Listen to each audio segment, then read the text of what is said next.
If you are struggling with your body image, what you're eating, how much you're eating, maybe the things that I'm going to talk about today will be an encouragement for you for hope and what to look forward to as you heal and come out of your disordered eating, your unhealthy relationship with food.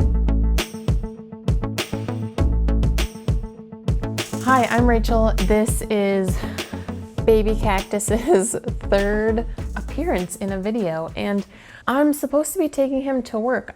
He's new to me, and he's supposed to go on my desk at work, and so either I'm gonna have to get a second one for work, one for videos, or I'm just gonna have to remember to bring him home when I know that I'm going to be filming a video because he's so cute. But normally I have a cup of coffee that I'm holding, but again, I'm not having coffee today because I'm not feeling it at the moment. When I'm done filming this episode, I may require a cup of coffee.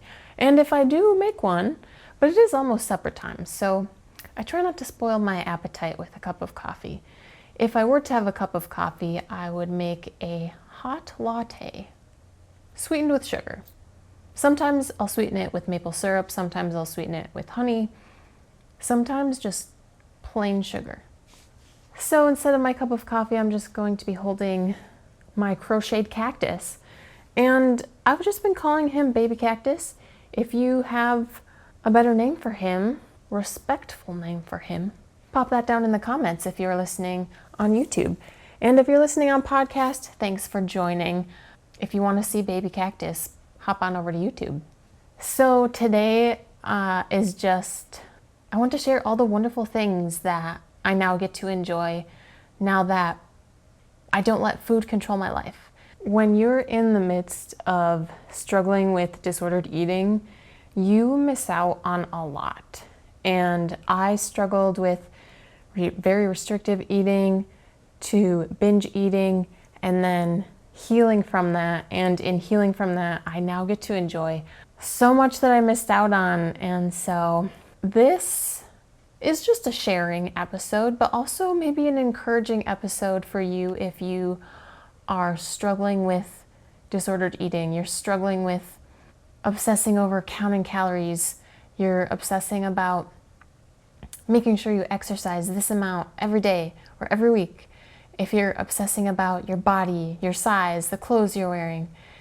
If you are struggling with your body image, what you're eating, how much you're eating, maybe the things that I'm going to talk about today will be an encouragement for you for hope and what to look forward to as you heal and come out of your disordered eating, your unhealthy relationship with food.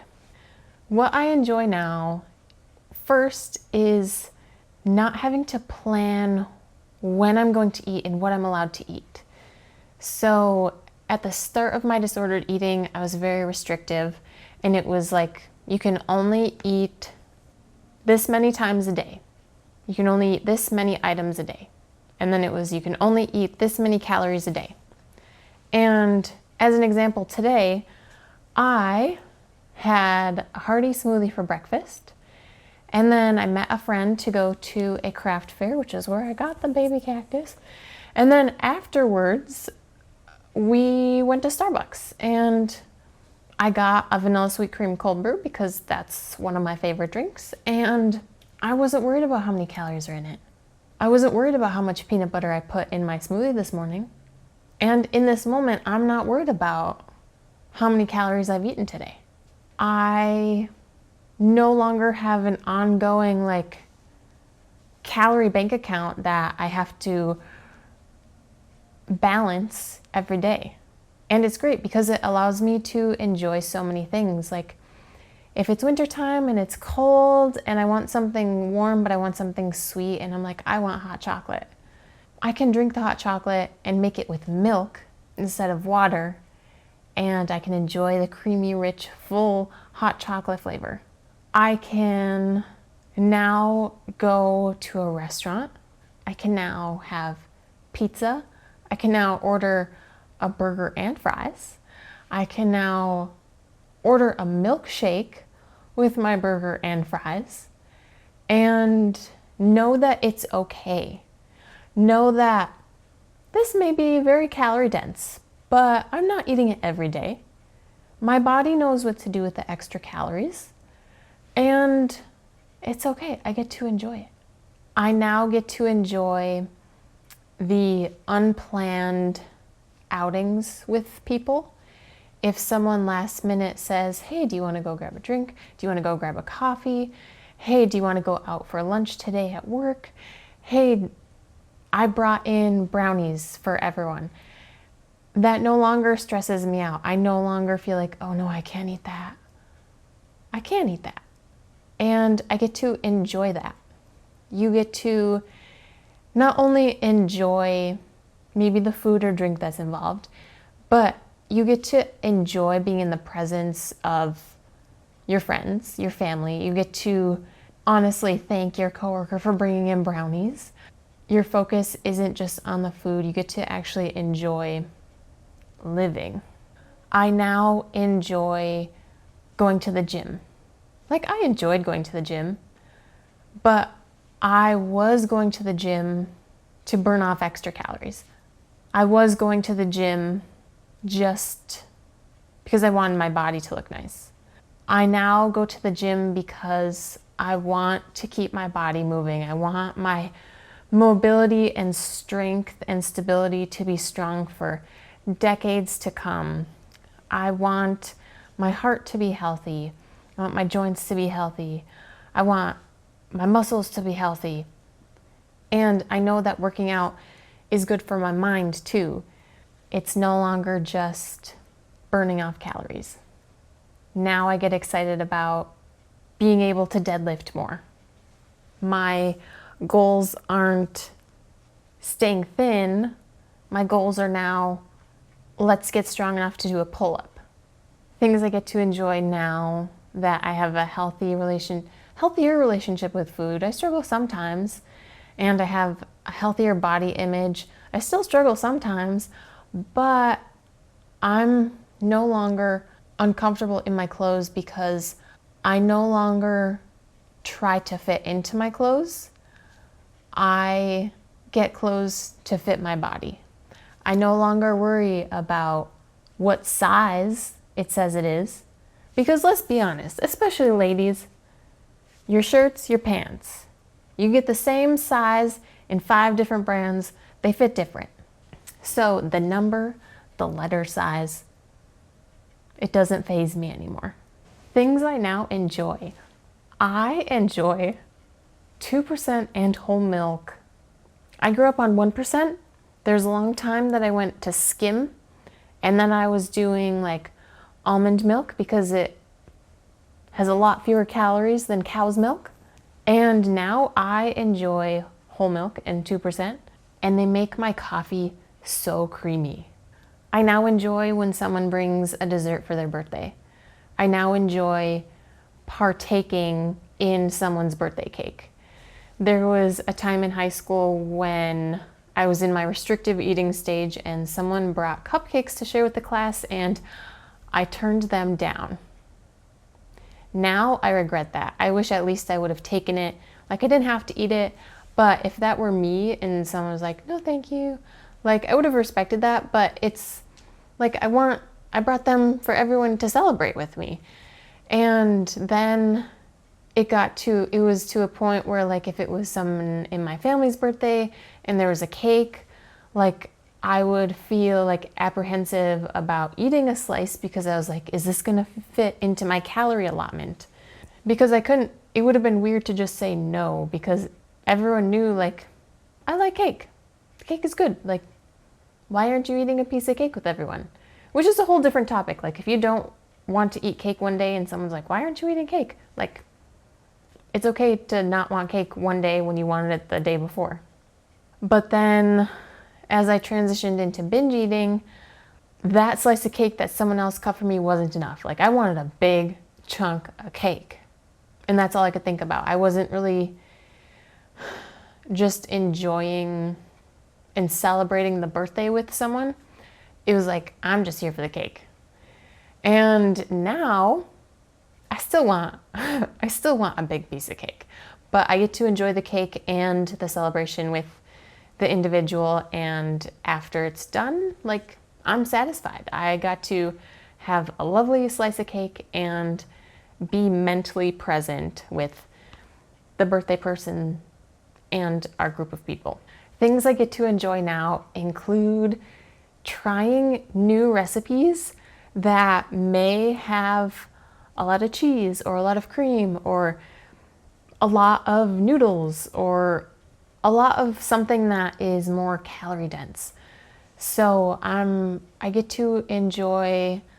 A couple weeks ago, I made a creamy tortellini dish that had caramelized onions and mushrooms and spinach, and I wasn't even worried about there being a whole cup of cream in that recipe. And divvied up, it wasn't this wildly unhealthy meal, but I just got to enjoy it. Like, it was creamy, it was cheesy, and I still had veggies in there, but like, I just got to enjoy it. I now enjoy like homemade mac and cheese. Like, it's not a big deal. Like, I just get to enjoy the food I make. I always baked through my restrictive eating stage and my binge eating stage, and of course now I still enjoy baking, but I allow myself to have like 2 cookies, not just 1 cookie, 2 cookies, 3 cookies. And I'm not like, I want to eat the whole batch of cookies. I'm not like, okay, you can only have 1 cookie. Like, I just get to enjoy the treat. I enjoy rest days from the gym, and I don't feel guilty about it. I enjoy eating dessert after lunch and after supper, and I don't feel guilty about it. I enjoy eating a whole bowl of pasta and that being my meal. I enjoy being able to be with friends and be with family and not be thinking about, okay, when are we gonna eat? I enjoy the freedom and the space that opened up in my mind to be able to pursue a stronger relationship with God and to pursue being a content creator and being able to rediscover my creativity. And my disordered eating, restricting and binging had me in chains, just being so distracted by food. And now I'm able to enjoy the little things and not just be wondering about like, what am I gonna eat next? What am I allowed to eat next? I am able to be warm during my restrictive stage of my disordered eating. Like, I wasn't eating enough and I was cold all the time. And now I still get cold, but I wasn't not like I used to be. So I can enjoy actually being warm in like pretty regular clothes instead of having to have like a long sleeve and a sweatshirt and a jacket on inside the house. There is a picture of me sitting in my living room when I was in high school and I have my winter jacket on. The house wasn't cold, but I was cold because I didn't have enough food in my body. Since healing from disordered eating, I no longer feel the shame that came along with it. And it's just a weight off of me that was just there all the time, of this secret and this obsession and this just like tunnel vision about food. That's gone. I have full view of the plains now. Is that even a saying? It is now.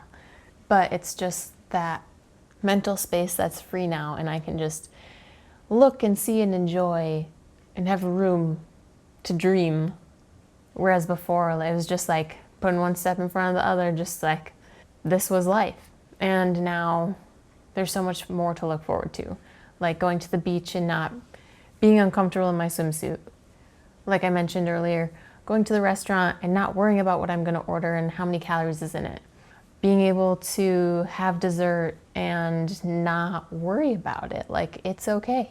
And knowing that like I'm not going to go crazy and eat 5 servings of dessert when I was already full and I was satisfied after the first one, but is just a rebellious thing to do is eat it all. I'm sure there's something that I'm forgetting that I enjoy just because it's been so long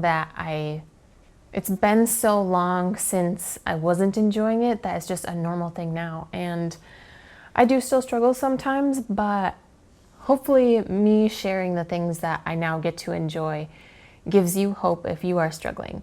If you're someone who's not struggling with eating disorders or an unhealthy relationship with food, what I just said may be like, okay, that's normal.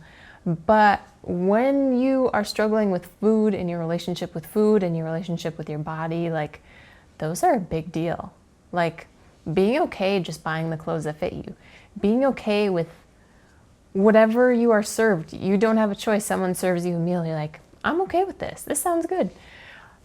Being able to just work out because you want to, it feels good, and you know it's good for your body. Like allowing food and your clothes and working out to be part of your life, but not be the controlling elements of your life, being the controlling elements of your day. Like, yeah, what you eat can make you feel good or can make you feel not good. What you're wearing can make you feel good or it can make you feel not good. Getting a workout in can make you feel good, or not getting a workout in can make you feel maybe like you wish you would have been able to get a workout in. But giving yourself grace to know that it's okay if your day wasn't perfect. So I enjoy being able to give myself grace for not having a perfect day and not beating myself up for it the next day. So I hope this is an encouragement for you. This brings you hope and something to look forward to as you heal and grow through your journey of recovering from disordered eating, finding a healthy relationship with food, finding just a healthy life. And for the rest of you who are just here to listen to things that like I get to enjoy now, thanks for listening. My channel, my podcast, I want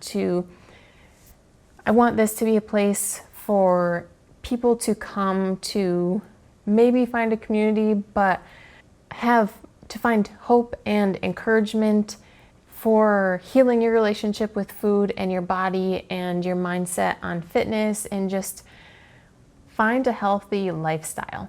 And if that's something for you, if that sounds good to you, I'd encourage you to subscribe. If you're listening on podcasts, I would encourage you to follow. And if you are listening on podcast, I would love it if you would rate and review. And if you guys want more content from me, go ahead and click here on screen, or I will link an episode down for you guys to check out in the show notes. And I will see you guys there.